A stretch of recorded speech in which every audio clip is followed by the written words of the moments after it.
ಕೃಷಿ ತೋಟದಲ್ಲಿ ಹಸುವಿನ ಮೇಲೆ ಚಿರತೆ ದಾಳಿ ಮಾಡಿದ ಪರಿಣಾಮ ಸ್ಥಳದಲ್ಲಿಯೇ ಹಸು ಮೃತಪಟ್ಟಿದ್ದು ರೈತರ ಆತಂಕಕ್ಕೆ ಒಳಗಾದ ಘಟನೆ ಸಂಭವಿಸಿದೆ. ಜಿಲ್ಲೆಯ ಯಲಬುರ್ಗಾ ತಾಲೂಕಿನ ಚನ್ಯಾಳ ಗ್ರಾಮದ ಸರ್ವೆ ನಂಬರ್ 39/1 ಮಹಾಬಲೇಶಪ್ಪ ಶಿವಪ್ಪ ಮನ್ನಾಪುರ್ ಎಂಬುವರಿಗೆ ಸೇರಿದ ಕೃಷಿ ಜಮೀನಿನಲ್ಲಿ ಶನಿವಾರ ರಾತ್ರಿ 1 ಗಂಟೆಯ ವೇಳೆಗೆ ಹಸುವಿನ ಮೇಲೆ ಚಿರತೆ ದಾಳಿ ಮಾಡಲಾಗಿದೆ ಎಂದು ಅಂದಾಜಿಸಲಾಗಿದ್ದು, ಹಸು ಸ್ಥಳದಲ್ಲಿಯೇ ಮೃತಪಟ್ಟಿರುತ್ತದೆ. ರೈತರು ತಮ್ಮ ಕೃಷಿ ಭೂಮಿಯಲ್ಲಿ ಹೈನುಗಾರಿಕೆ ಮಾಡುತ್ತಿದ್ದು ರಾತ್ರಿ 12 ಗಂಟೆಗೆ ಜಮೀನಿನಲ್ಲಿದ್ದು ತಡರಾತ್ರಿ ಮನೆಗೆ ಬಂದಿರುತ್ತಾರೆ.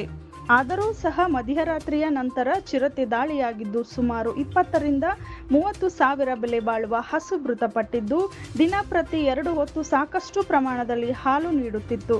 ಆದ್ದರಿಂದ ಸರ್ಕಾರದಿಂದ ಪರಿಹಾರ ಒದಗಿಸಿಕೊಡಬೇಕು ಎಂದು ರೈತರು ಮನವಿ ಮಾಡಿಕೊಂಡಿರುತ್ತಾರೆ.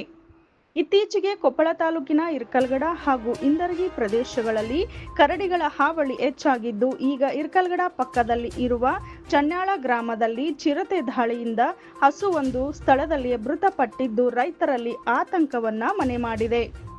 ಕಾಡು ಪ್ರಾಣಿಗಳ ದಾಳಿಯಿಂದ ಸಾಕಷ್ಟು ಅವಘಡಗಳು ಸಂಭವಿಸಿದ್ದರೂ ಸಹ ಸ್ಥಳೀಯರು ವಿಷಯಕ್ಕೆ ಸಂಬಂಧಿಸಿದಂತೆ ಅನೇಕ ಬಾರಿ ಅರಣ್ಯ ಇಲಾಖೆಯ ಅಧಿಕಾರಿಗಳಿಗೆ ಮನವಿಯನ್ನ ಸಲ್ಲಿಸಿದ್ದರೂ ಸಹ ಅಧಿಕಾರಿಗಳು ಮಾತ್ರ ಯಾವುದೇ ರೀತಿಯ ಕಾರ್ಯಪ್ರವೃತ್ತರಾಗದೆ ಕೇವಲ ವೇತನಕ್ಕಾಗಿ ಕಾರ್ಯನಿರ್ವಹಿಸುತ್ತಿದ್ದಾರೆ ಎಂಬ ಭಾವನೆ ಸಾರ್ವಜನಿಕರಲ್ಲಿ ಮೂಡತೊಡಗಿದೆ.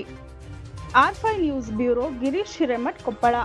ರೈತರ ಗೋಳನ್ನು ಕೇಳಿ ದಯವಿಟ್ಟು ಅವರಿಗೆ ಪರಿಹಾರ ಕೊಡಿಸಬೇಕೆಂದು ಅವರು ವಿನಂತಿ ಮಾಡಿಕೊಳ್ತಿದ್ದಾರೆ.